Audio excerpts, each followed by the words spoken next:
At a time when money and sports were still two separate worlds, the most admired athletes and soccer players enjoyed dropping by in the small Bavarian town for a chat with Adi Dassler, the ingenious German cobbler behind Adidas.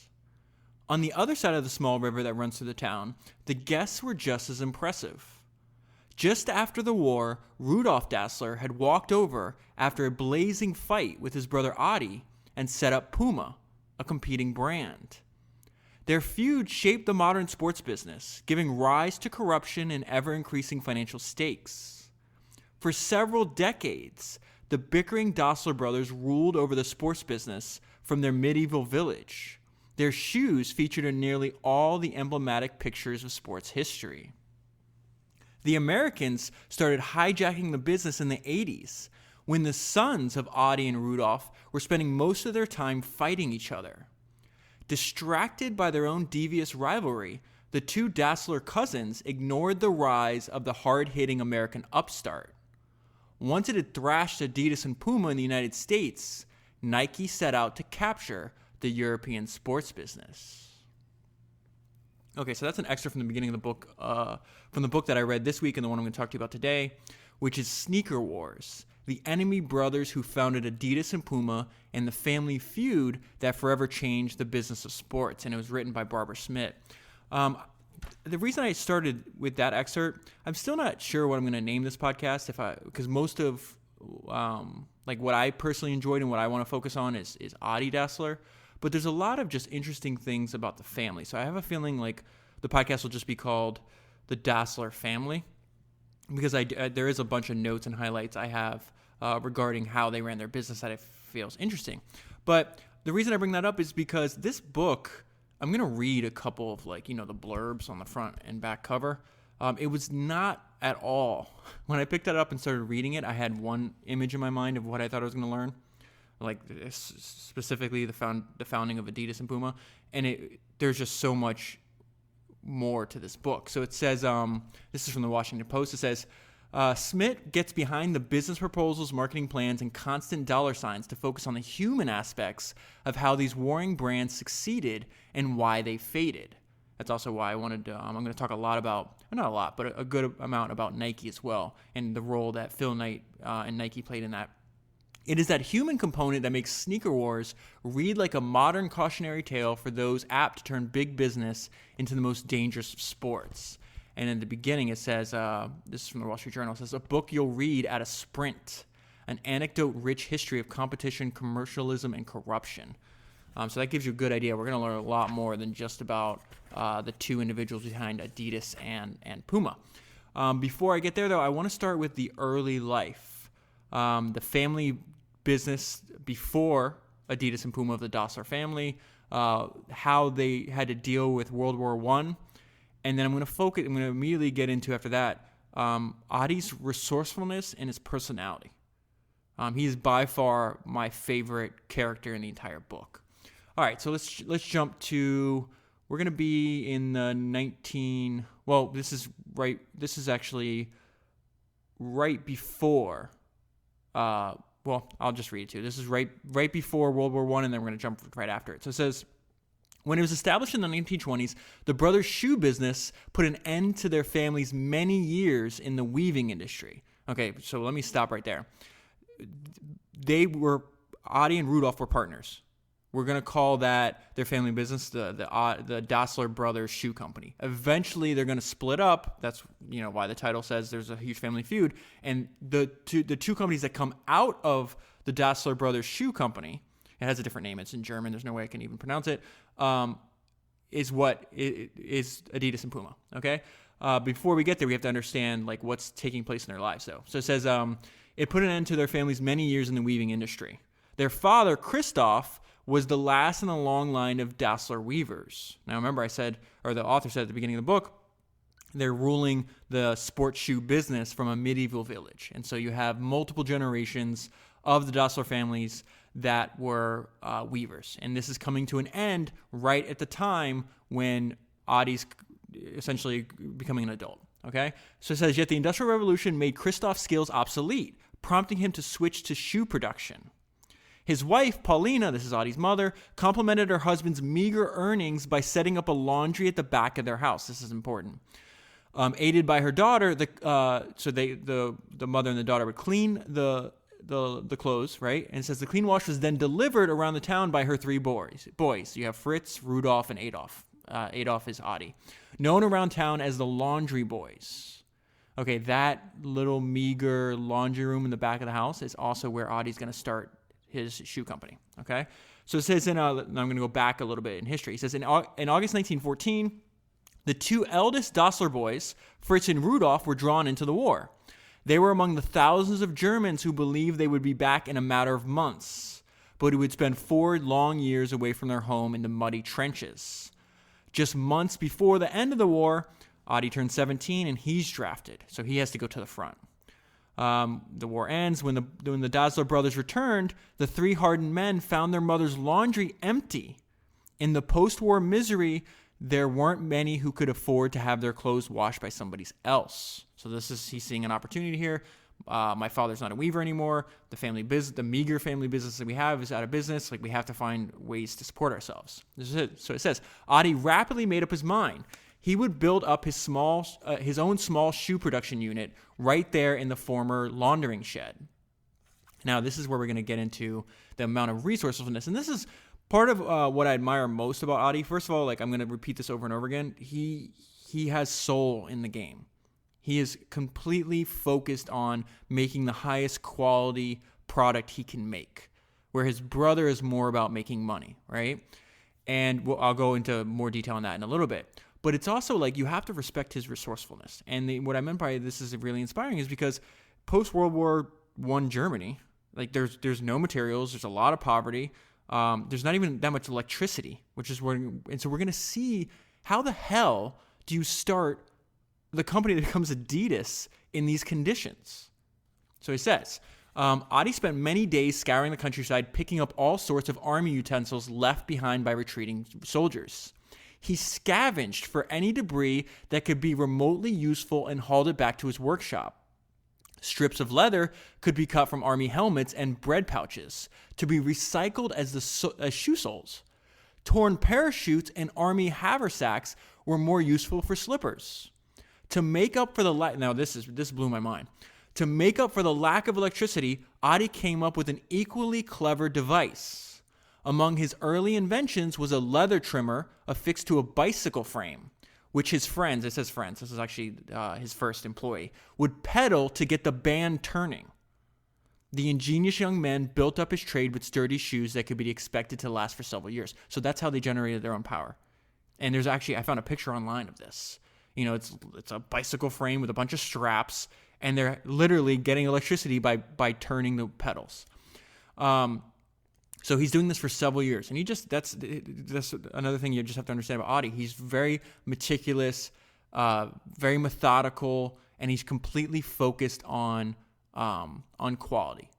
And I'll get into more detail about why he was like that, because one thing you want to know about him is he considered himself an athlete. So he was obsessed with sports. He liked running. He liked soccer. He did all these things, and he did this for his entire life. And so he just had a bunch of ideas, the shoes and the stuff we're using, they could be better, and I can make them better. I can learn the skills necessary to make them better, and he did. So it says now we need to talk about Rudolf, though. 3 years into his venture in 1923, Rudolf stepped in. The partnership between the two brothers worked smoothly at the beginning, right? Even with their contrasting personalities. Not much of a talker, Adi relished the time spent in his workshop. Rudolf, however, was loud. He doesn't say obnoxious, but he's obnoxious, and extroverted. And he was better equipped to head up the company's sales efforts. In fact, the Dasslers could hardly have picked a worse time to get their business going. The war victors had seized most of Germany's resources, and millions of Germans were suffering from unemployment and hunger. So again, everybody's out of work. People are dying from hunger in some cases. His father just got, rendered obsolete. They don't have electricity, they don't have resources. Adi didn't care. He just focused on his goal and kept moving forward one step at a time. I think that's an extremely important lesson from his life. So he starts. he's creating shoes, and they start very, very slowly. They might make 10 shoes a day, 20 shoes a day, stuff like that. And then eventually they have he finds a distribution channel, a very valuable distribution channel. And so he started sending his shoes to the German sports clubs, right? He says, by sending offers to sports clubs, the Dasslers raked in growing orders. They chiefly sold spikes and soccer boots. The breakthrough for the early company came when the coach of the German Olympic track and field team had heard about the spikes made by the sports enthusiasts. So it has the name of the business. I can't pronounce it, so we're going to call it the Dassler Brothers Shoe Company. Now, there's a lot. I mean, they're in Germany. Think about where we're at in human history, in time and geographic location. They're in Germany in between World War I and World War II. If you've studied any history, you know what's occurring, what phenomenon is occurring here. The rise of Nazism. Okay, so I'm going to talk a lot about that because if I wanted to answer the question, like, were these people Nazis or not? All right, so it says, for the Dassler Brothers Shoe Company, Nazism was a formidable stimulant. Hitler's stooges implemented their theories with haste, and one of the most urgent tasks they set for themselves was to promote German sports. So they had this theory that they had this ridiculous theory about, we are a supreme Aryan race, and, Hitler wanted to prove it through acts of physical achievement. Well, the shoe company is making shoes they're making the best sports shoes. And so, of course, they're going to, their business is going to benefit from this ideology. Okay, so, okay. I'm a little conflicted in this part of the book, what I'm about to read you. Not the Nazism part. But, obviously, I hold the same opinion you do. It's ridiculous. I love Adi's dedication to craftsmanship. He has soul in the game. I'm going to say that over and over again. I believe, my personal belief is, if every company we interacted with or every organization that we had to deal with in our day-to-day lives were led by people with soul in the game, our lives would all be easier. They'd be better. We'd enjoy it more. So Adi has that, but he also is not the best business person. And one thing that we've learned from all the founders and all the books that we analyze on this podcast is to quote Steve Jobs, you have to watch your nickels. Okay? You have to build a great product, but you also have got to embrace you have to run the business in a profitable and an intelligent manner. So it says, the opposite characters of the two brothers were causing increasingly frequent rifts. Rudolf, who drove the company's skyrocketing sales, rolled his eyes at Adi's obsessive tinkering. So they're both wrong here is what my point here. They're both not complete. He regularly lost patience with his brother's aloofness. So that's Rudolf getting mad at Adi because he was aloof when it came to business matters. As for Adi, he became increasingly disturbed by his older brother's somewhat ostentatious, loud manner. They're not suited to be business partners. They have, which is interesting, which is, in talent-wise, you could argue they were. But you have to like and get along with the people that you work with, and they just didn't. Okay, so I want to jump to something else here. I'm going to put the book down for a minute because, again, we talk about books are original links. They lead us from one idea and one person to another, right?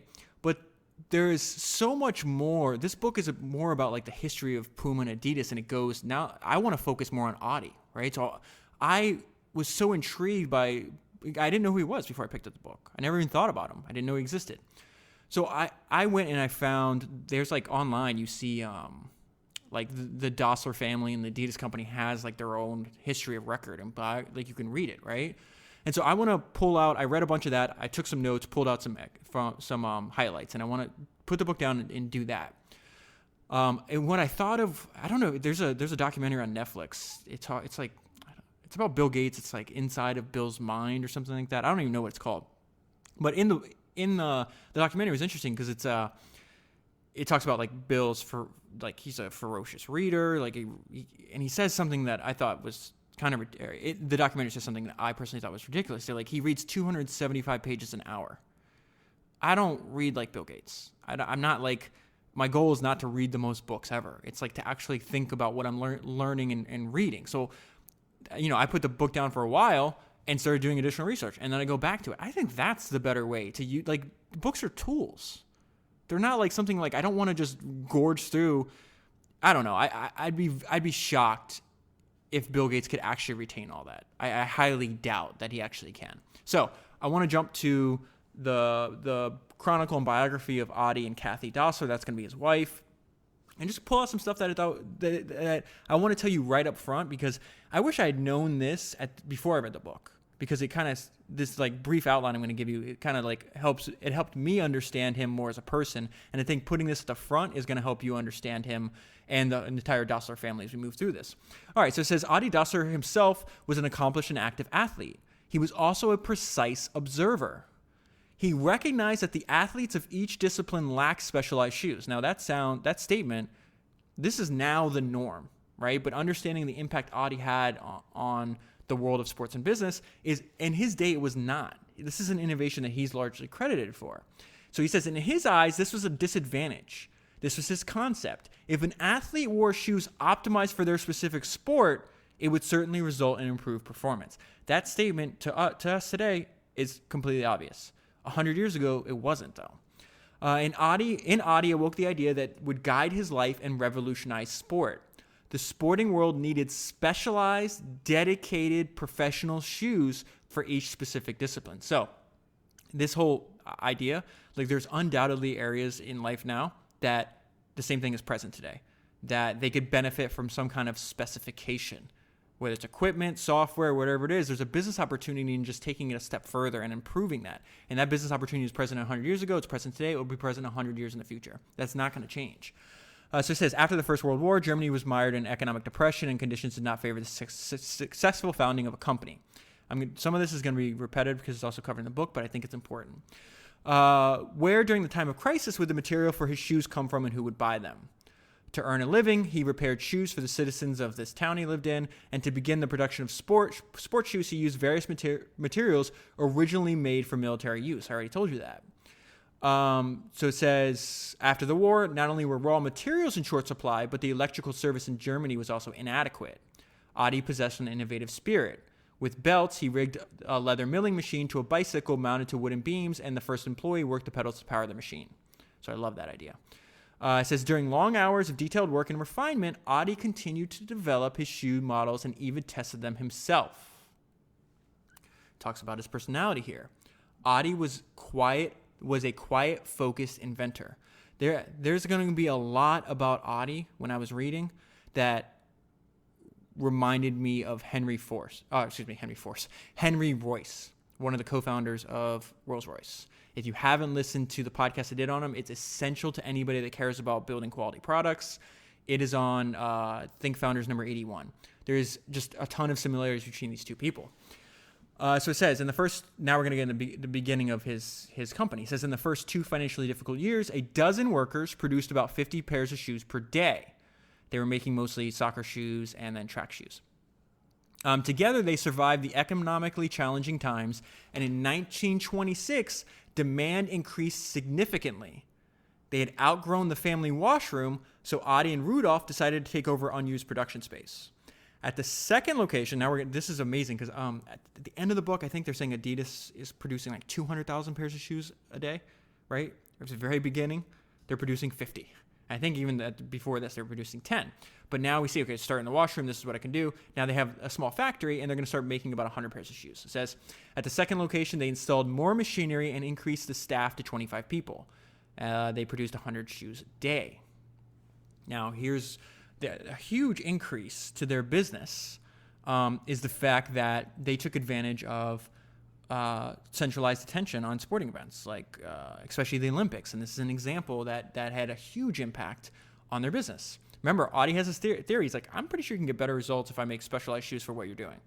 And so he's also an athlete, speaks to athletes. They understand each other. So he's able to convince them to try out his shoes. This happens in the 1928 Summer Olympics. He says he was determined to use this world stage to prove that top athletes with proper shoes could run faster, jump higher, and win more. Adi gave the German distance runner Lena Rodke a pair of shoes he had developed. She won the race and became the new world record holder. So a ton of people are paying attention to what's happening. What do you think is going to be the end result if somebody breaks a new world record? They're going to want to know who that person is and what equipment they use. With her gold medal, she confirmed Adi's theory, and the whole world witnessed it. Higher, faster, further was possible with shoes from the Dasslers. Isn't that crazy? Like in our world, it's like, of course. Like that's the point I was trying to make earlier. There's a ton of things that people in the future, studying the time we're actually living in now, are going to look back and be like, of course. Like, how did you guys not understand that? That phenomenon, occurs constantly. And to us, it's just funny. It's like, of course, if you had specialized equipment, like you would do better. And so the idea that Adi was the first person to actually act on this and then build a business around it is fascinating to me. Another thing about Adi that I really, really, really respect, like he was obsessed. He's always learning.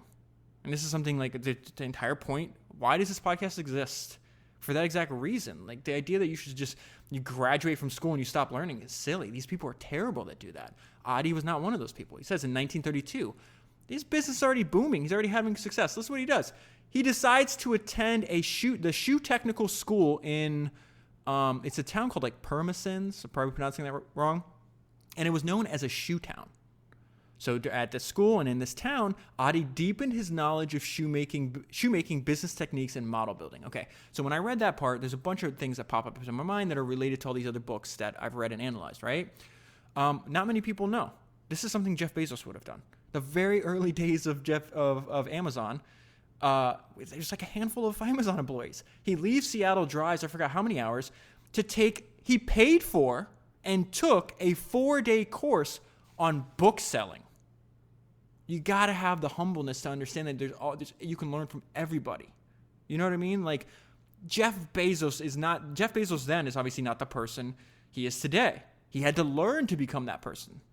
Like that's amazing to me that he's like, like my business is up and running, but like I always want to learn more. That's why like people like Jeff Bezos, Sam Walton, these people went to school on everybody. I just think that's so like, it's such an obviously good idea that it perplexes me why more people don't do that.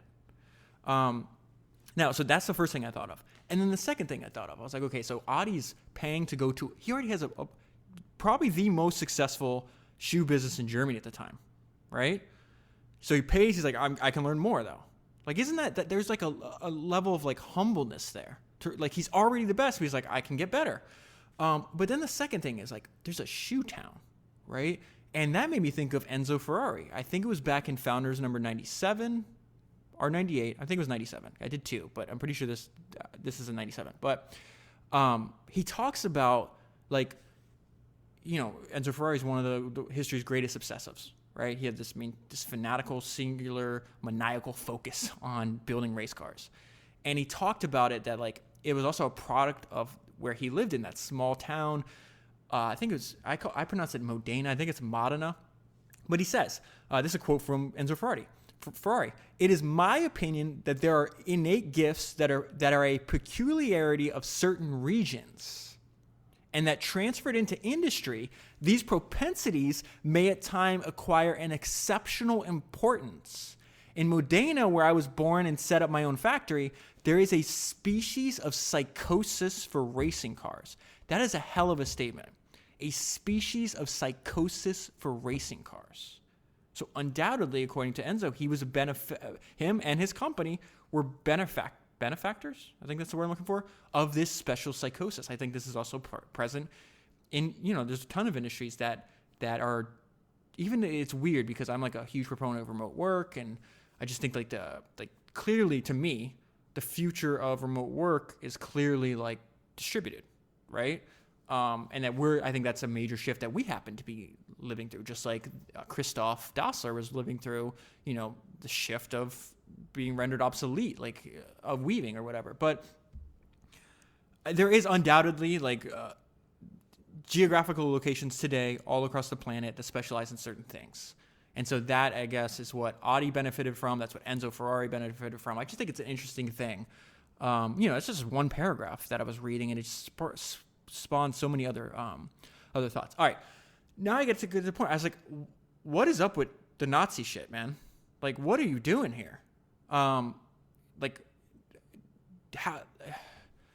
And again, like, we're looking in the past, like we're not living in that culture or anything else. It obviously doesn't excuse it, but it's just like, it's so obvious to us today. Like, that is a terrible, horrible idea. Like, how is that even possible?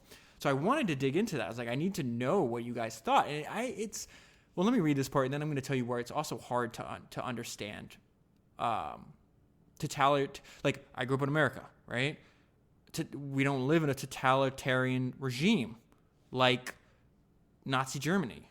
But I've told you this on the podcast before. Like, my father was born in Cuba before Castro. My family, my grandfather and my father and my grandmother had to flee Cuba because of Fidel's totalitarianism.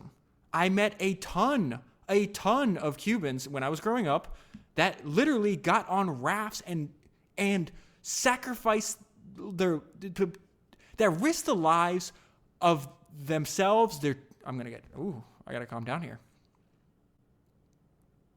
Okay, let's try this again.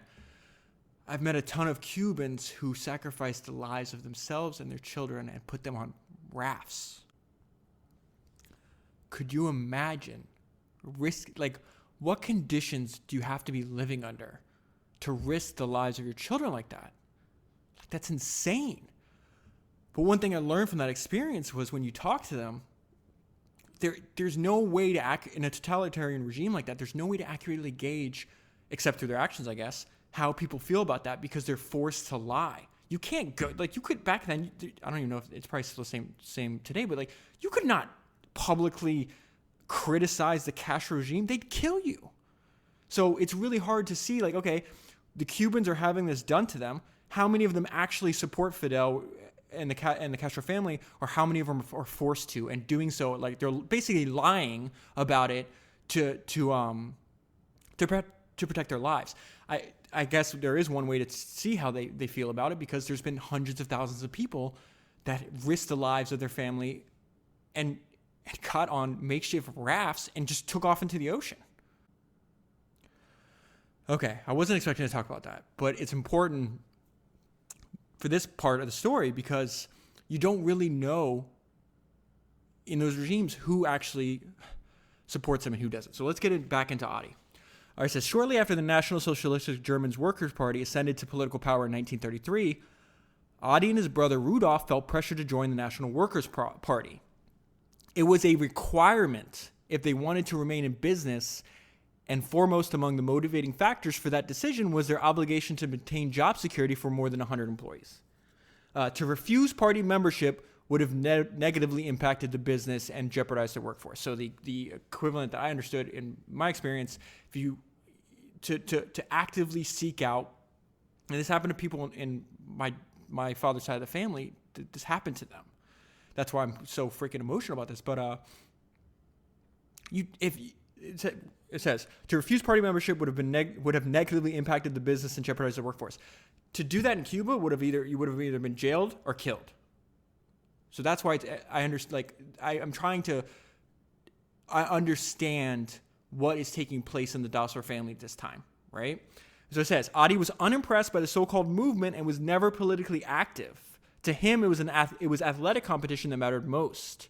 His sole purpose was to support athletes, regardless of political affiliation, religious faith, or ethnicity. And he winds up doing this. He winds up hiding Jewish people. Like, the reason I don't think he was believed in Hitler and what Hitler was trying to do is because, like, his actions, like, even if he said, okay, I'm a part of the Nazi, like, you know, I fill out the paperwork, I'm part of their organization, his actions, I think that's, again, we talk about this all the time in the podcast, like, you learn a lot more about people from their actions than their words. He's hiding Jewish people. He's, like, if he gets caught, he could die for that. But he also does something where he makes shoes for Jesse Owens. So this is what happens. So he says, his sole purpose was to support athletes regardless of political affiliation, religious faith, or ethnicity. The fact that he outfitted the African-American Jesse Owens with Dassler shoes at the 1936 Olympics under the scrutiny and displeasure of National Socialist leadership gave testament to his political disinterest. Okay. Now I'm going to go back. So I'm going to go away from that and go more back to this idea I have where he just reminds me a lot of Henry Royce, my admiration for the fact that he had soul in his game, and then I want to learn more about his personality before we go back to the book. he painstakingly studied the motions and mechanics of athletes. At the age of more than 50, as he had always had, Adi practiced numerous sports disciplines simply to obtain insight needed to deliver the perfect shoe technology to the athlete. He wanted to completely understand the practical needs of the athlete and believed that was only possible if he was familiar with the demands of each discipline through personal experience. David Ogilvy has a line. He says, the good ones just know more. And Adi was one of those people. He says, using this knowledge, he developed shoes for track and field athletes, football players, tennis players, skiers, boxers, basketball players, bowlers, fencers, and many more. Adi didn't just do things differently. He did them for the first time. Throughout the sporting world, they spoke of his innovations. I think he wound up collecting something like 700 patents in his life, which would put him, out of all the people we studied in the podcast, number 2. Thomas Edison being number 1, Adi being number 2, and Edwin Land being number 3. In discussions with athletes, Adi's introverted manner fell away. He spoke their language because he saw himself as an athlete. He listened to their concerns and in the process of finding a solution, spared no expense to address the needs of the athlete. His contemporaries described him as ambitious, creative, and tireless. When sporting events were being broadcast, he sat before the television with great concentration, precisely observing the movement of the sportsman's feet. There exist many handwritten notes spanning his adult years that bear witness to Adi's passion for detail because notepads were always on hand throughout the home, so he could jot down his thoughts and ideas at every hour of the day. And then more, just how could you not like this guy? How could you not like? And I as much as I admire him, I equally disadmire. That's not a word. I dislike his brother, and you'll see why. I'll get there in a minute. Adi Dassler remained modest. He never sought the spotlight and seldom gave interviews. He was more interested in tinkering with new inventions, developing new ideas, and putting them to practical use. Throughout this creative process, he approached his work in a precise, earnest, structured, and always creative manner. Okay, that was one hell of a tangent. Let me go back to the book.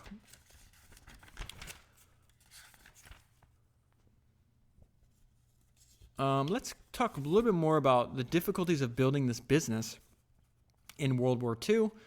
This is before the brothers separate. So it says the war was trouble for the factory because it was subjected to tight regulations of the regime. This is the Hitler regime. It was decided that the factory would not be shuttered. This is the government making that decision, but its production was sharply curtailed. So let me just hit some highlights here. Due to rampant shortages, the company scraped by to make the required pairs of shoes, and it even ran short of staff. Allied bombs virtually erased entire towns from Germany's map. The people in the town they're in shivered in their cellars when an incessant stream of bombers flew over to destroy large parts of neighboring towns. While Adi was clearly regarded as the linchpin of the company, his brother strove to impose himself as the company's leader. So he's very egotistical. We just went through, Adi's much more modest. He's just focused on craftsmanship. His brother Rudolf could be incredibly harsh and mean. He rejected his sister's pleas. Anytime I'm induced, there's a pattern. If you've listened to a bunch of these episodes, anytime I'm induced to a state of rage by what I'm reading, usually has to be with adults' mistreatment of children. I have there's no slack in my life for people that are crappy to children. Children are like the best versions of humans ever. And somewhere along the line, they get corrupted into, less likable adults. And so one of Rudolph's sisters she's got young kids. And right now, Germany, there's people fighting that were 14, 15, 16. It's happened in World War I too. Some of the people lied. Some people, they knew the age and they were still sent over. But her sister's like, please employ my sons at the factory so they don't have to go into the war because the factory is going to be requisitioned. What's the word I'm looking for? The factory starts making things, they start making shoes for the war effort and other things, right? And Rudolf bluntly rejected his sister's pleas, saying there was enough family problems at the company. And so his sister says he could be incredibly harsh and mean. These two sons never returned from war. This is the beginning of the end of their relationship. Adolf, that's Adi's full name, by the way. Adolf's early release from military duties caused further skirmishes in the family. The decision identified the younger of the Dassler brothers as the most indispensable half of their leadership duo, which deeply irked Rudolf. So this is the government saying, you're so important to the factory that you have to stay there, so you're not going to fight in the war, right? But Rudolf had to fight. Rudolf regarded this as an unbearable injustice and was certain that his brother had plotted to have him sent away. More effects of running the business during and after World War II. The U.S. eventually shows up at their front door to the factory. It says, this part blew my mind. U.S. tanks halted in front of the Dassler factory. They were pondering the destruction of the building when a young woman stepped out. The 28-year-old Kathy Dassler, that's Adi's wife, bravely walked towards the soldiers and pleaded with them to leave the factory intact. All the people in there wanted to do was make sports shoes, she explained. So she actually convinces them. They leave the factory away, but then they need a place for their soldiers to stay. Right next to the factory was the family house. So what also complicated the relationships of the Dassler families, they all lived in a giant house with wives and kids and everything else. So they wind up leaving the factory alone, but they are now a bunch of soldiers overtake the Dassler family home. Rudolf, during this time, is like going back and forth, and he eventually is like, he tries to run away from, he's like a deserter because he realizes like the war's over. Like, I'm not going to die. Like, it's clear that we haven't given up yet, but the Allies are going to win. So he winds up getting caught from doing this, and he almost dies. So this was crazy too. It says the local Gestapo chiefs rounded up some of the inmates and instructed guards to bring them to there's a word I don't know how to pronounce. I think it's Dachau. It's a famous concentration camp. So Rudolf is eventually being sent to this concentration camp. He says the 26 men were to walk the 200 miles to the concentration camp in chains attached 2 by 2. The driver who was supervising the march, his name was Ludwig Müller, was instructed by a local officer of the SS to shoot the prisoners. Rudolf is one of these prisoners. Müller ignored the command and led the prisoners farther south, but they never reached Dachau, or however you pronounce that. The convoy was intercepted by Americans, and Müller gladly let the prisoners walk back to their homes. Okay, so when he gets back, he's convinced that his brother set him up, and they start, like, he thinks he was betrayed. And this is when they break up. So his return caused ugly scenes as the two brothers and their wives attempted to clear up what had happened during the war. The rows, meaning fights, were particularly explosive between Rudolf, who became obsessed with his brother's supposed betrayals. To make matters worse, the two couples were still living under the same roof. Okay, so this leads to their inevitable separation. It says the separation between the two brothers was completed in April 1948. It paved the way for the registration of two separate companies. The youngest of the brothers then contracted his name, Adi, and his last name, Das, and that's where you get Adidas from. ADI, his first name, DAS, the first letter of his last name. Rudolf took on another suggestion, and it was wound up being changed to Puma, which we know. Okay, this is how they split the staff, how Adi has to start over at the age of 46, and then the way the Adidas logo came about, which I thought was interesting. Rudolf was joined by nearly all of the staff's administrative and sales staff, but since all of the technical staff had picked Adolf's side, I don't know why the author calls him Adi the whole time and then starts reverting to Adolf. So I don't want to convince you. I'm going to change all these to Adi. He says, but since all the technical staff had picked Adi's side, Rudolf's men didn't have anything to sell. Conversely, Adi quickly restarted production but lacked any sales force to speak of. In his late 40s, Adi Dassler had to crank up his business yet again. So it says, stripes had long been used to strengthen the sides of their shoes, but most of the time they weren't visible. This is really fascinating. They weren't visible because they were made out of the same leather as the rest, so they were just functional. They were not for design, right? This made it hard for Dasslers to back up their claim that some of the outstanding athletes had been wearing their spikes. On most pictures, even experts weren't able to tell which brand of spikes the runners had on their feet. But Adi Dassler figured that if the stripes were painted white, they could be used to make his spikes stand out from afar. 3 stripes easily spotted from a distance that would cleanly distinguish Adidas from competing brands of shoes. Now, I mentioned earlier, I admire Adi. I don't admire Rudolf. So I want to go into a little bit about the different way the two brothers operated their company. Adi was still most at ease behind his desk, poring over technical drawings. The only thing, he was very quiet, kind of hands off. The only thing that Adi did not tolerate were sloppiness and ignorance. If Adi felt that somebody was not completely up to scratch, the poor guy was out. The same went for anybody who spoke up at meetings for the sake of it. He did not like people that just talk for the sake of talking. Adi just didn't have the time for these kind of people. Rudolf ruled over his company more brazenly. He would burst into meetings with resounding laughter, brimming with enthusiasm. Nothing wrong with that per se, but there's usually a dark side to people like that. When his mood swung, however, which occurred quickly and reoccurrently, the employees soon became aware of it. Rudolf made his presence felt loudly, under any circumstances, cheering one minute and booming with anger the next. So I just couldn't work in an environment where I was being yelled at. It's just not going to happen. And so that's kind of the environment Rudolf has. He's kind of ruling over things with an iron fist. Some people are fine with that. It's, adults should be free to make their own personal decision. But it was I thought about that when I was reading the book on Thomas Watson. Just the way he would talk to his employees just made me cringe. Okay, so I need to introduce you to another main character in the book. It's Horst Dassler. Horst Dassler is the only son of Adi. He's going to Rudolph's going to have sons that work in the business as well, and this multi-generational feud continues. So Adi and Rudolf are gonna never really reconcile. They'll talk a little bit, but they never maintain that relationship. They both die with the relationship in tatters. Same thing for their sons, right? And this is a lot of the good in the book is focusing on Adi's craftsmanship. The bad is the ridiculous personal nonsense that these people were not mature enough to overcome. And that wind up opening this giant door, and in comes this super passionate, super smart Phil Knight, and he's gonna when you're distracted and you're fighting, you're not gonna succeed against somebody that's completely focused. And I'm gonna talk more about that too, because there's a lot of examples of that in the book, which I just absolutely loved.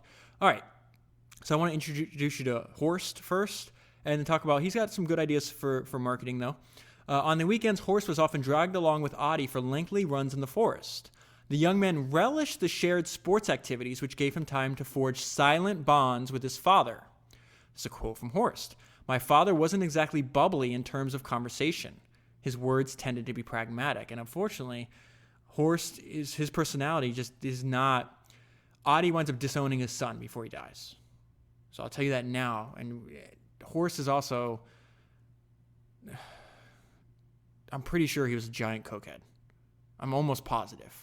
The author never comes out and says it, but they talk about going to parties and with giant bowls of white powder, but I'll tell you more about his personality. He's not like Adi at all. That doesn't mean he doesn't have skills. He didn't add value to Adidas. He was in large part Adi didn't care about growing for the sake of growth. He just wanted to make the best products. Horst is really the one that fuels that growth. And also, they over leverage themselves later on, and the company has to sell. The family has to sell it later, but Horst was an extreme character. All right, it says, so he sends, there's some, I don't know if it's the Olympics, it's some kind of, it's the Olympics, I think in Melbourne, Australia. So Horst goes over there and he immediately starts making his own decisions. He says the young Dassler hair demonstrated skills that could not be acquired anywhere. Instead of selling Adidas shoes, Horst would hand them out for free, and people did not like that. Remember, at this time too, sports as we think of it today is this gigantic, it's got to be multi-trillion? I know, globally it's got to be, right? This huge industry. It was not like that at this time. There was still money being changed hands, but it was all on the low. It was all corrupt. And the book goes into a lot of detail about that. So giving away things for free and doing these were unique ideas then, right? Horst convinced that the gifts would be a smart investment. He couldn't think of any better publicity for his business than a throng of athletes hitting the tape in 3-striped shoes. The free shoes actually paid off. When the medals were counted, Horst Dassler proudly informed his parents that more than 70 of them had been won in Adidas. The athletes had received their free Adidas spikes with such eagerness that the brand seemed ubiquitous at the Melbourne Games. That's a smart move, right? The snapshots of many finishes were dotted with Melbourne spikes, yielding unbeatable publicity for Adidas. That's a real good idea. When these pictures came out, all of a sudden, a lot of retailers became interested. So he's opening up distribution channels. There's nothing wrong with what he's doing here. I'm going to go back and forth. I'm not going to spend that much time on Rudolf and Puma. I'm going to tell you more about, well, this is the note I left myself is Rudolf the Death Spot. He constantly belittled Armin. This is his son. So Horst is Adi's son. Armin is Rudolf's son.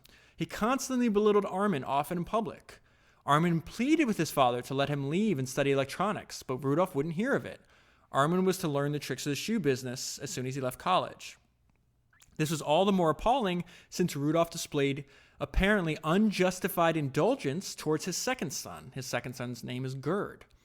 Gerd was born 10 years after Armin.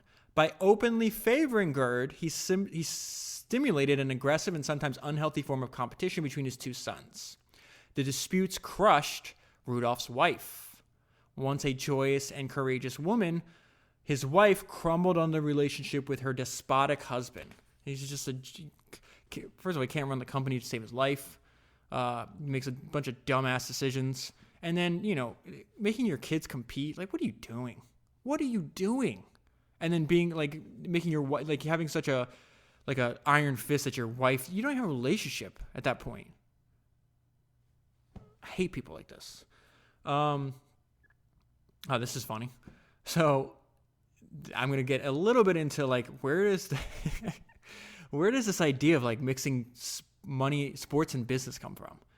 And a German sprinter is going to learn while he's in America, that's the funny part, that you can get paid for this. This didn't happen in Germany before this. And Adidas initially refuses. Eventually they pay off, they engage in the corruption. Horst may be one of the most corrupt people in the business of sports ever, I would argue.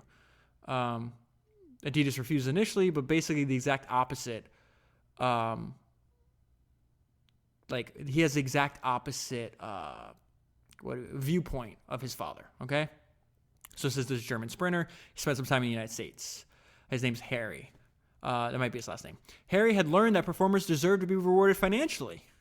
Harry appreciated this part of the American ethos and firmly intended to apply it to his own athletic career. Harry bluntly inquired what Adidas would be prepared to offer to his commitment. So this is really surprising because Adi, he did it for the love of the game. He's like, no, I built these shoes for you because they're the best shoes. They're going to help you perform better. So he gets mad. He's like, Dassler angrily refuses. Adi Dassler was still convinced that Harry would have forgotten about the money nonsense and that he would turn up in his Adidas spikes. He was utterly dismayed, therefore, when the German sprinter emerged from the tunnel in a pair of Pumas. So Adi's not going to pay him off. Rudolf will. The sprinter's choice was at least partly motivated by a thick brown envelope. Now, this is how payoffs happen, especially with Olympic athletes that were, they were supposed to be amateurs.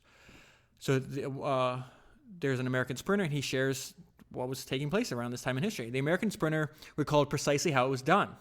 I remember it. It was like in the James Bond or mystery movies. A shoe agent would go into the bathroom and leave an envelope under the stall. I would go into the stall after him.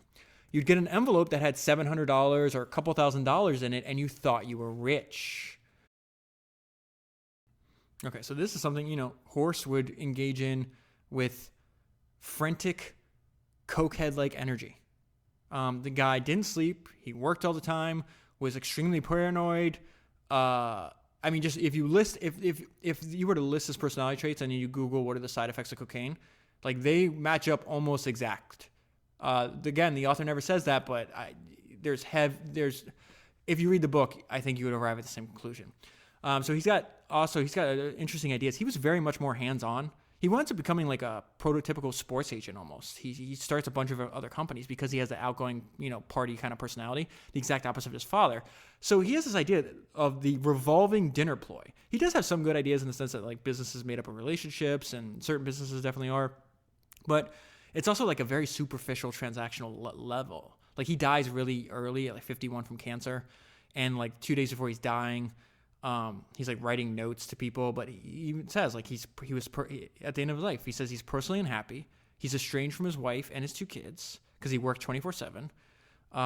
And he had very few friends. He had an unbelievable, he knew thousands of people, but very few real friends. And that's just that's a sad way for your life to come to an end. That's just not, I don't know. Anyways, I'll get there in a little bit.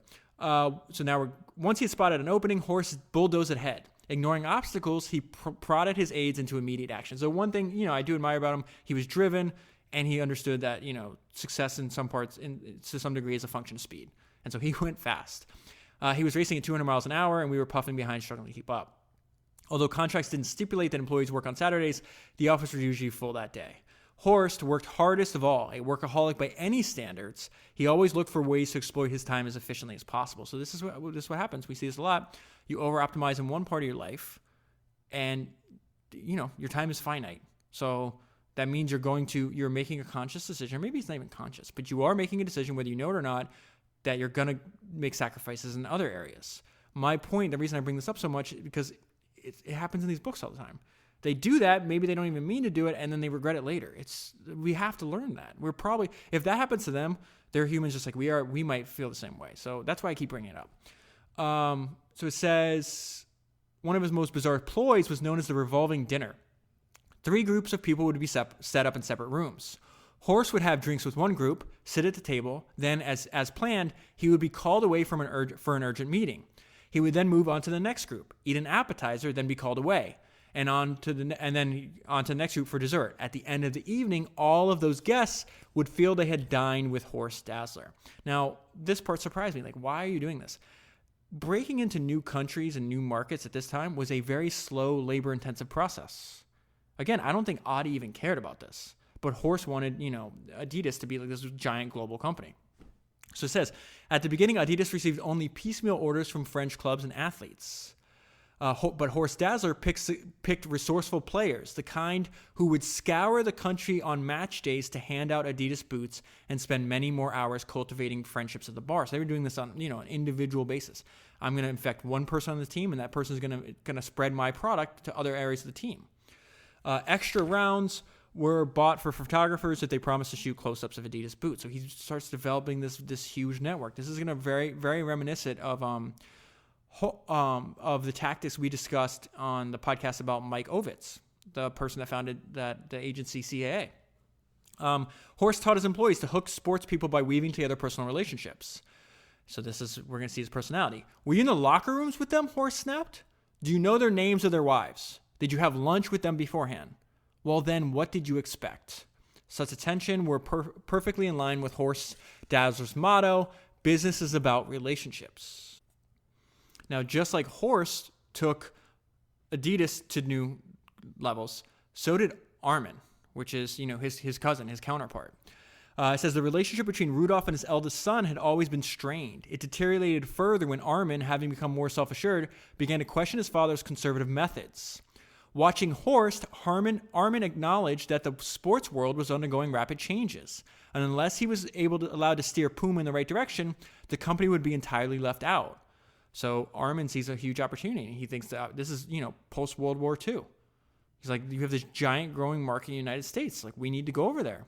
Armin discreetly exploited openings to sell Puma products in the United States. He had already been sent out there by his father shortly after the war, and his visit had made a strong impression on him. He saw Puma would be at a huge advantage if it managed to make its mark in that country. So both of the cousins are doing essentially the same thing. They're expanding their business against the wishes of their family. Okay? So there's a bunch of details on that. I'm going to skip over it, but it says, Horst had attained an altogether different stature. No longer was he the affable young German with a handful of spikes.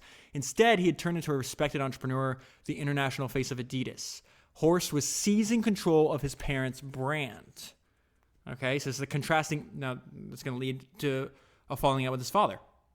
The contrasting attitudes led to rancorous discussions between Horst and his parents, but he staunchly refused to be held back by their conservative ways. And they just weren't ready. They really didn't have an interest in doing that. They were fine just running it as a family business. Horst effectively resolved to compete against his parents, and this is where we see unbelievable levels of duplicity on his part. He starts competitors that they don't know about. He funnels money that was meant for the growth of Adidas to other personal projects.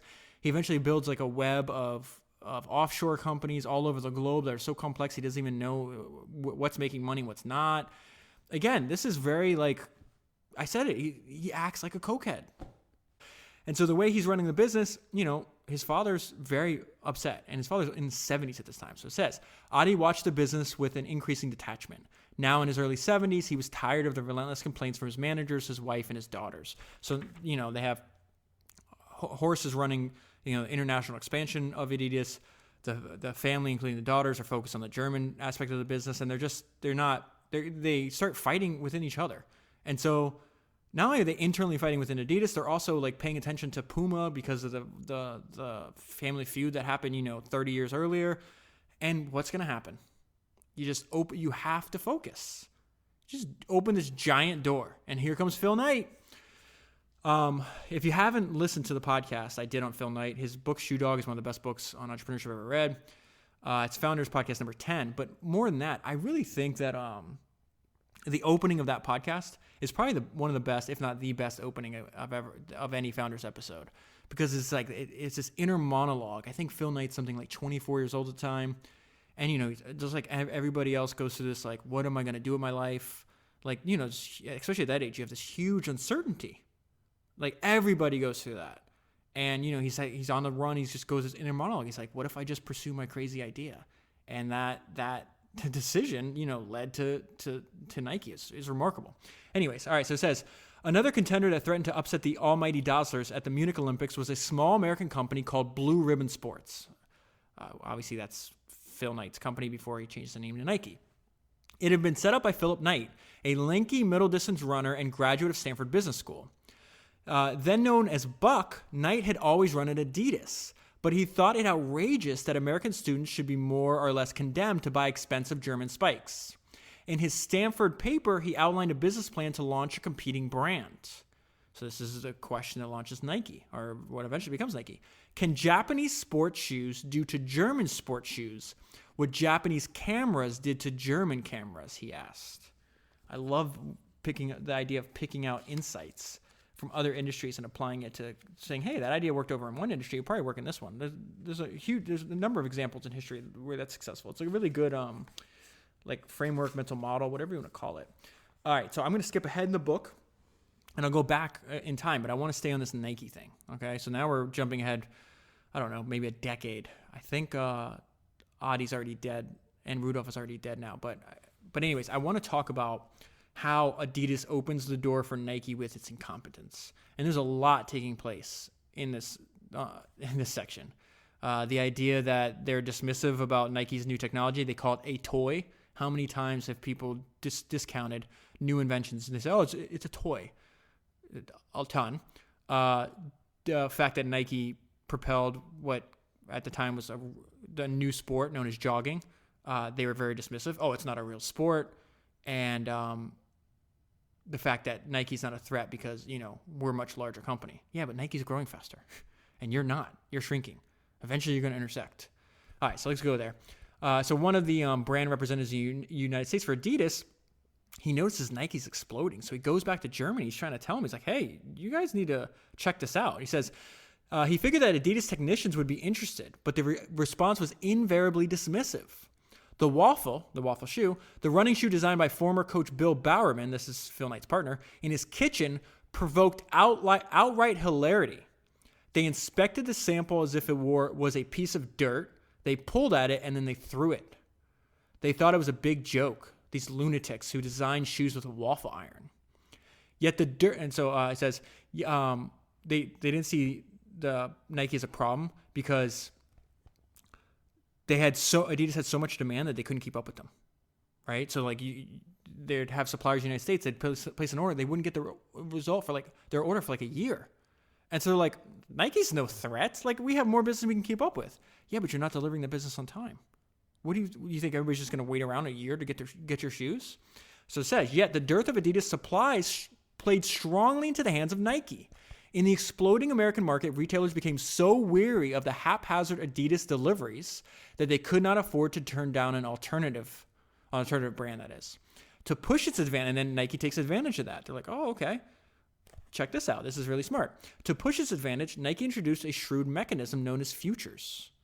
In other words, they shifted some of the financial risk to their retailers, the people that wanted their product.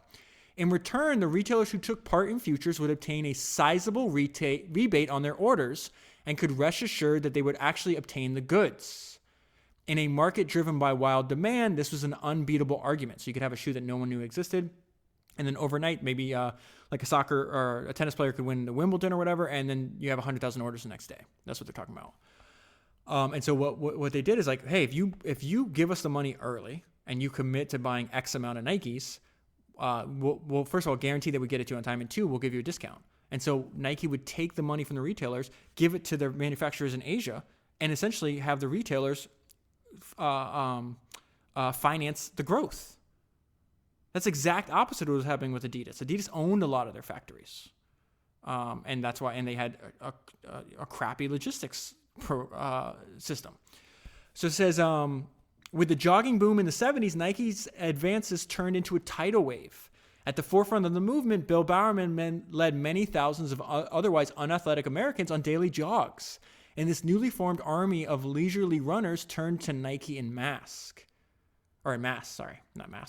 Another smart technique by businesses. We've seen this applied other ways. Like, what is your product used for? Don't focus on selling your product. Focus on growing what it's used for. Lululemon did this beautifully in the last decade and a half. They didn't try to sell you athleisure or whatever it's called. They grew the sport of yoga or the practice of yoga, whatever you want to call it.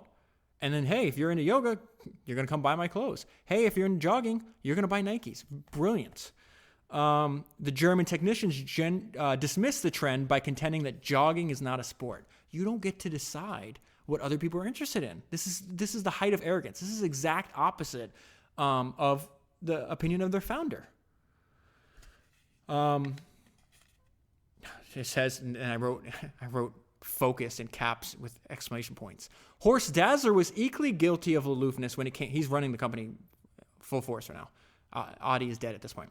Horst Dassler was equally guilty of aloofness when it came to Nike. Absorbed by his sports marketing and broadcasting rights business, he's running other businesses and Adidas at the same time. You're not going to beat somebody that's running only one business. You have to focus. He didn't display much concern about the Nike issue. He eventually agreed to meet Phil Knight. So they go to a trade show. He winds up meeting him. He says to them, but he's got a big mouth because he's probably on drugs. The Nike men couldn't believe what they had just heard. Horst Dassler had let it slip that a strong Adidas shoe sold about 100,000 pairs each year in the United States. Blue Ribbon was selling roughly the same amount of waffle trainers a month. So again, outside appearances can be deceiving. Nike didn't have that information. At the time, Adidas is doing more in overall sales. They're selling more shoes in different countries. They're selling clothing, doing all this other stuff.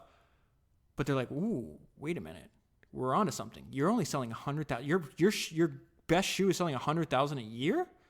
While this new invention that we made and all the other smart tactical decisions we did, we're doing that in a month? At that point, game, set, match. You've already won. The other person just doesn't even know it. And that's inevitable. A few short years after this, Adidas has to be sold. They start losing tons of money. Horst again, I told you, he's got a lot of good ideas, but he's got more bad ideas than good ideas. And he was not good. They're like, I've read some people, like he was a genius businessman. No, I disagree. I disagree fervently. He was not a genius businessman. His father, he built on the innovations of his father. His father, I'm not calling Adi a genius businessman, but he built high quality products. And it's this focus on like this expansion and this distraction, all this stuff. It's like you had a good business here and you ruined it. That's my point. Like this happens a lot, and we do it. It's like self-inflicted. I don't know. It's so beneficial reading these books because you realize a lot of times what not to do, and that's very powerful. And both families are guilty of this. I'm going to go back in time. We're going to see how Adi and Horst were never on the same page, and then we're going to see Rudolf and Armin doing it. It's so like it's funny how you ever see two groups of people or two people you might know that hate each other, and you happen to be friends with both or whatever the case is, and you can extrapolate this out onto like tribes that fight each other, whether it's sports teams or whatever. And you're like, you people don't even see. You're way more similar than you think. So we see that in the relationships with their sons. So he gets really mad because Horst starts making Adidas clothing, and Adi just wanted to make the best shoes. So it says, and he's yelling at this time, "Horst, you won't spare me anything," he burst out indignantly. "Sure enough, you have done well for us, but bathing suits? Never. Have you gone completely mad? Never under the Adidas brand. Adidas is about shoes, and swimmers don't wear any." At the receiving end of these furious tirades, Horst Dassler retained his cool. It didn't matter, he replied calmly. If his parents refused to launch swimwear under the Adidas brand, he would launch it under a brand called Arena. This is all these side businesses he makes. But the problem is he's taking resources away from Adidas to funnel a side business. It was an escape route that would enable him to develop his business without his family's consent. Okay, so that's what's happening at this time in the I was going to say the Dassler family, but they're both Dassler families, and the Adidas family compared to the Puma family. So let me go back to Rudolf because he's about to die, right? So it says, unbeknownst to many other family members, Adi and Rudolf had met up several times. They had, at least 4 lengthy discussions over the years. I think they were both in their early 70s when this was happening. Reconciliation, no, but they did talk. The night of Rudolph's death, the chaplain, I guess this is from the church, placed the call to Adi. But Adi declined to cross the river and embrace his brother one last time, but he conveyed his forgiveness. Rudolf passed away shortly thereafter. Now, with the death of his father, Armin, his son, could run the company as he pleased without interference from his bullying father. This marked the beginning of a remarkable run for Puma, with sales multiplying 5-fold in 10 years.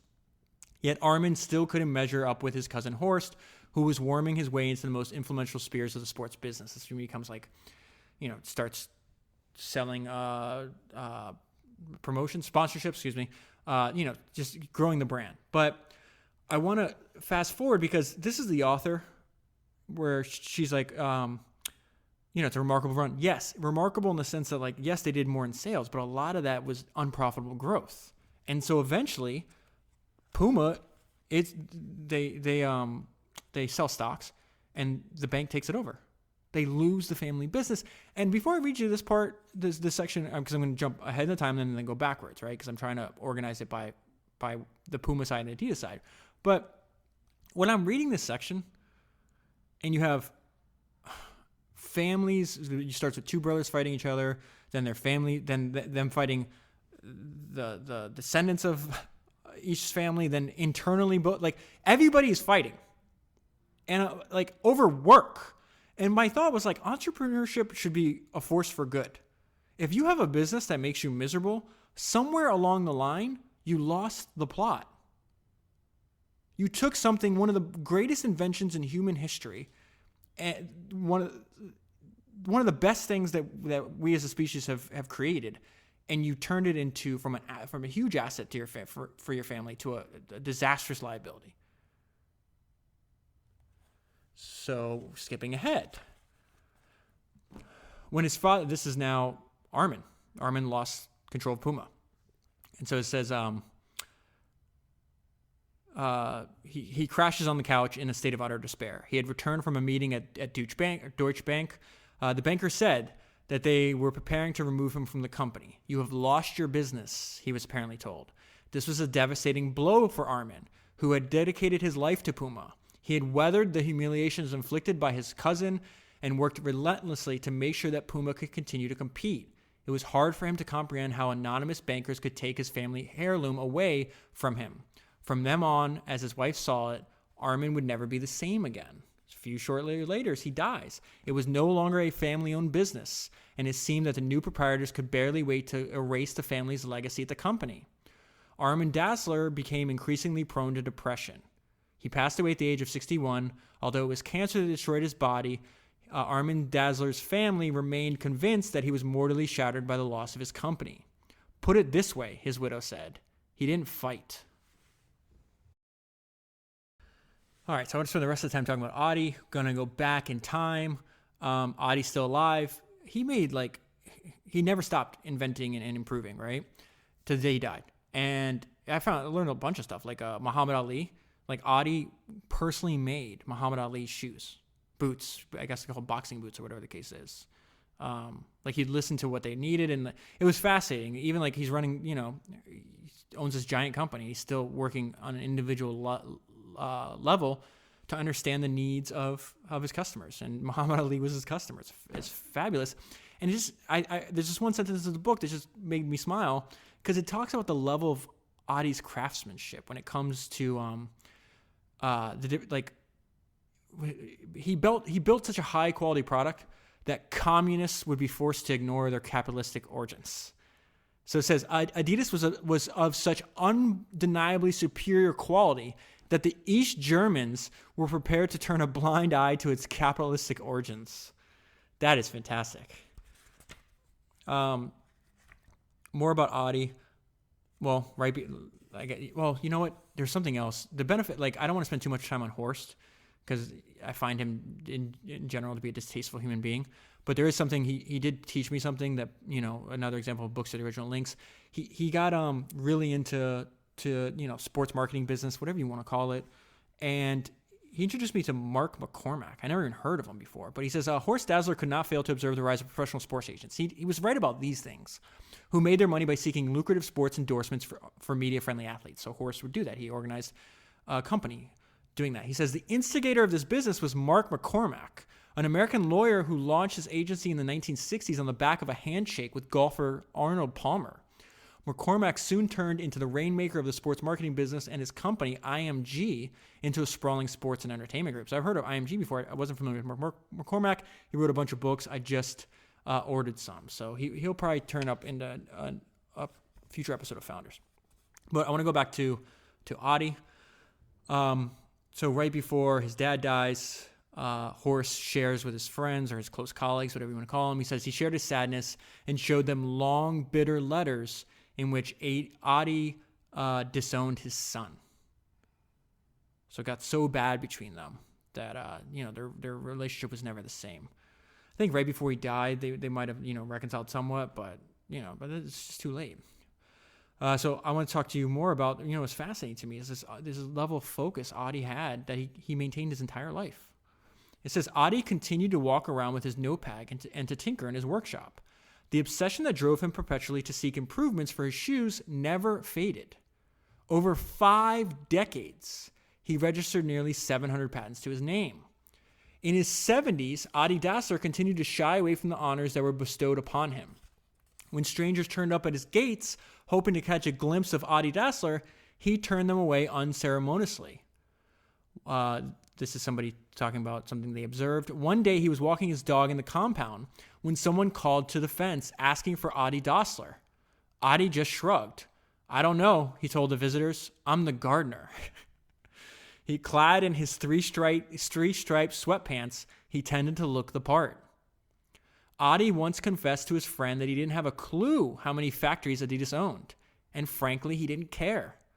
By 1978, the company he founded in his mother's washroom employed nearly 3,000 people in Germany alone. About 180,000 pairs of three-striped shoes were produced daily. By then, Adi had been advised to slow down. He had been gently told after a medical checkup that he should cut back on soccer and tennis, which he still regularly played. On August 18, 1978, he was felled by a stroke, and he passed away at the age of 78. The Dassler family followed his strict instructions to keep pompous speechmakers and other intruders at bay to make sure the funeral would remain private.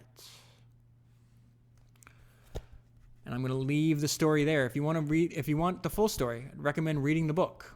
Sneaker Wars, the enemy brothers who founded Adidas and Puma and the family feud that forever changed the business of sports. If you want to read the book and support the podcast at the same time, I have a few Amazon affiliate links. They're in the show notes on your podcast player, or you could just go to founderspodcast.com. If you buy the book using one of those links, Amazon sends me a small percentage of the sale at no additional cost. Thank you very much for the support, and I'll talk to you next week.